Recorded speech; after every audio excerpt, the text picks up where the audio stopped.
Hello YouTube. This is a video I'm making to sell my 2002 Mercedes-Benz E500. So we've got the cream interior.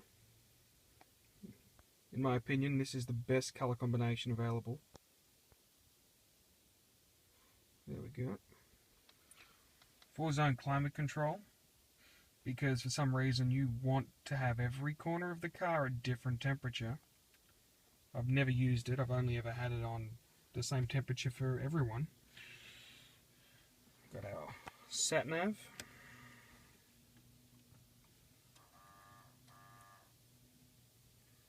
Normally doesn't take that long to boot up, but the key's not in the ignition. There we go. So we got our Sat-Nav here. You ever have a DVD disc? Pop that in, watch your DVD video. Got your maps. Navigation, got points of interest, destination.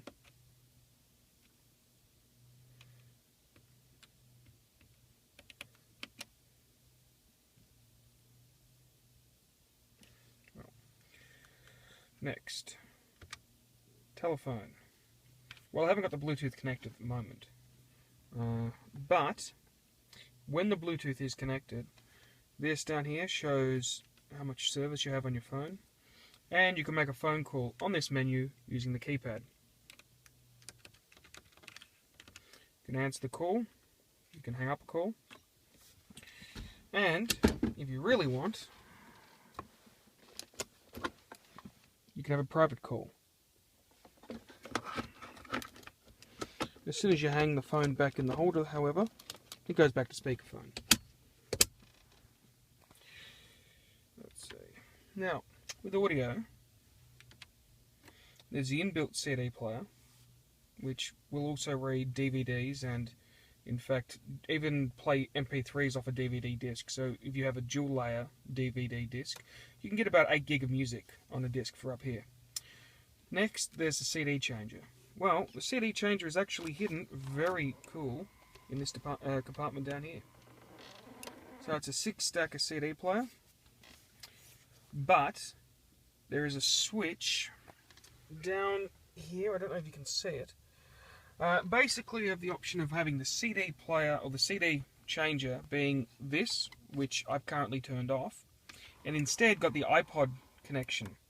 So I can plug in my iPhone 5 here, listen to the music from it, or use the USB port. So give me a second, I'll plug in a USB stick.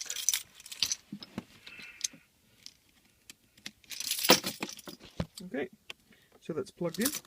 Now, if I select CD changer, the radio thinks it's accessing the CD changer down here, but it's actually using a device I've got connected to the car that is actually now giving me USB.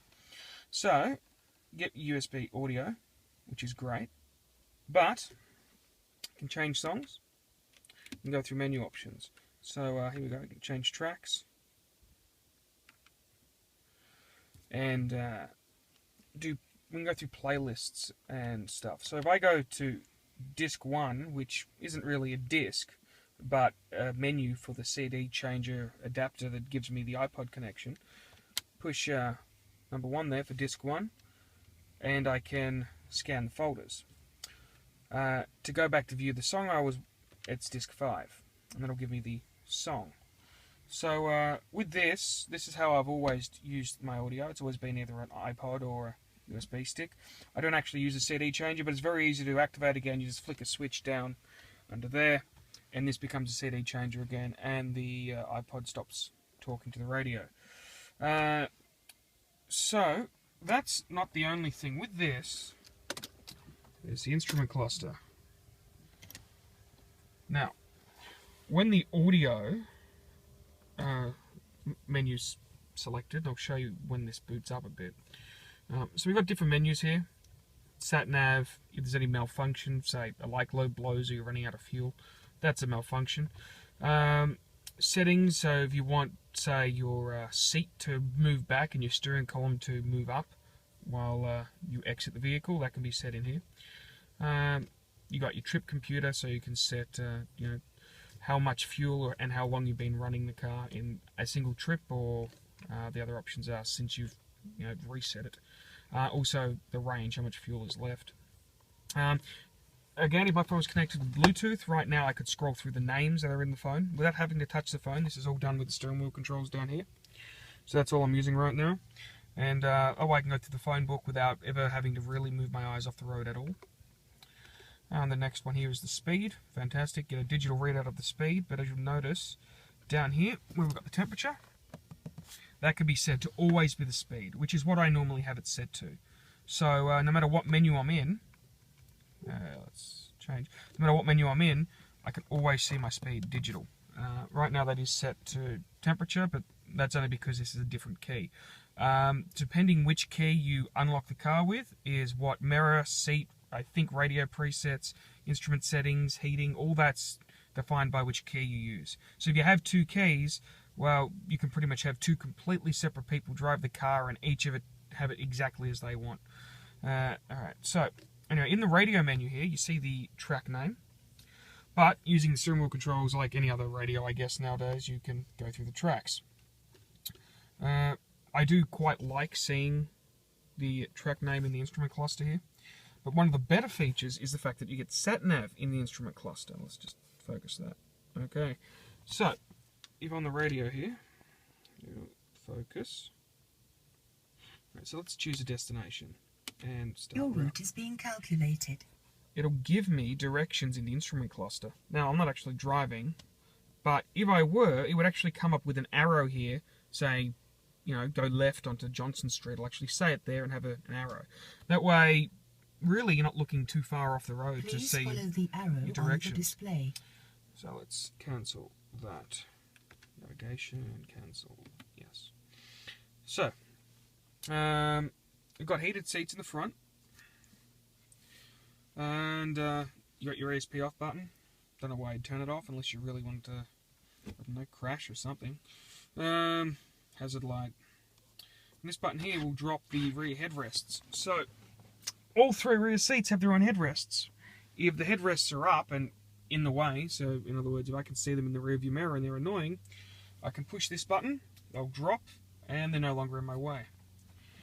Alright, now here we've got parking sensors. These are fantastic, front and rear. Really, really easy to park using these sensors. Now, down here, love this feature, air suspension.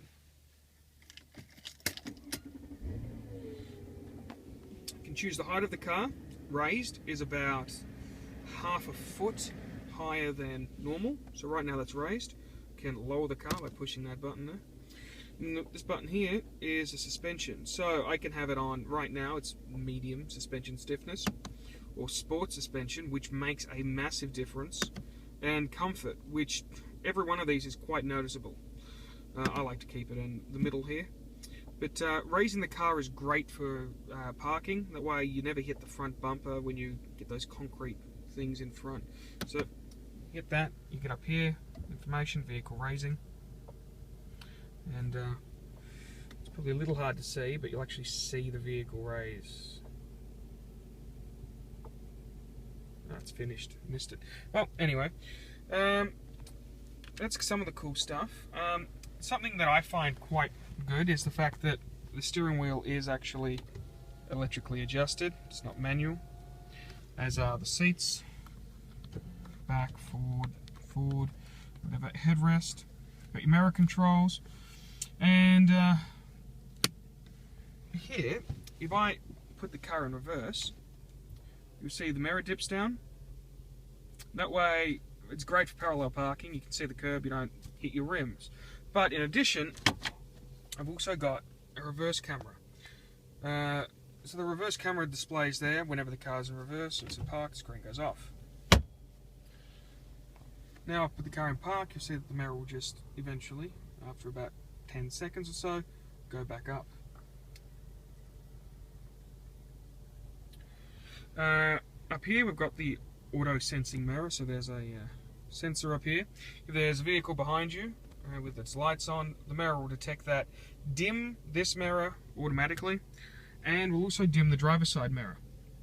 It's really handy. Electric windows. Proper electric windows. You push it once, the window goes down. Pull it up, the window goes up. You don't have to hold it. It's the same with all windows, not just the drivers. This isn't just, it's not your standard crappy Commodore, it's a proper car. Okay, auto headlights. Well, I just keep them on auto. If it's dark, headlights come on. If it's light, they're off. Here we've got the height adjustment for the headlights. Make the headlights aim a little bit lower, make the headlights aim a little bit higher. You're supposed to set this depending how many people are in the car, because obviously the car is a bit lower with more weight in it. I just like keeping them as high as possible. Okay, I didn't really go through too much here. We've got the fuel gauge, clock, speedo, obviously, and you get your RPM there, your tacho. Compartment-wise, you get a little ashtray down here. Funky little cup holder that pops out. Kind of cool. Got your glove box. This one here will open up, gives you the phone. This one here is your glove box. Cool thing about this, you get an air conditioning vent in there. So if you have the AC on, pop a drink in there, it stays nice and cool. I think this is called a spectacles holder. I just keep loose change in there. Not much else, I guess. Pretty standard little car. You got your sunroof controls up the top here. You can set turn on your reading lights, which are under the mirror here. That's where the mirror's so big you get lights in it. And just other light buttons, I guess. You get your little mirror and lights. When you open the mirror, the light comes on. Interestingly enough, this car has got, I don't think I've ever seen it fog up when I just keep the climate control on, whatever temperature I like. Normally I just keep it on about 20, 21 degrees. And I don't think I've ever seen the car fog up, which is great. Alright, now, other cool things. Alright, so, got my window down. If I want to recirculate the air in here, there's no reason to have the window open, so holding this down will actually close the window. Then holding it down again will actually put the window, in fact all windows and sunroof, back to where they were, the exact position. I find that just one of the little cool features of this car. Alright, what else have we got? Oh yeah, auto wipers, that's off, auto. I like them on auto, they work great. You never have to worry about if it's raining too heavy, because the heavier it is, the faster the wipers go automatically. Here we've got the speed limiter and cruise control. Now cruise control, you know it's standard. You set, I want to do 80 k's, a car does 80. Speed limiter, not too many cars have. This is my favourite thing. If I see a sign that says, say, 50k, I set it to 50. The car won't go over 50 unless I plant my foot completely to the ground. I go around the corner, sign says 80, flick it up to 80. The car won't go over 80. You don't get a speeding ticket if you use this. That there alone, I think, is reason enough just to buy a Mercedes. As far as I'm aware, most Mercedes have this, if not all of them. At least all the newer ones. Alright. Now, apart from heated seats, they're massaging seats. So there's a button down here on there marked pulse. You push this in, you actually get a massage. The other options are all your lumbar support, and a button down here for dynamic. Now what dynamic means is, if I'm going around a corner, the car realises I'm going around the corner, and inflates the side cushion of the seat. Inflates it in a way that you end up always sitting straight, and you're not thrown about the cabin. Alright. Next I'll be showing you the back of the car.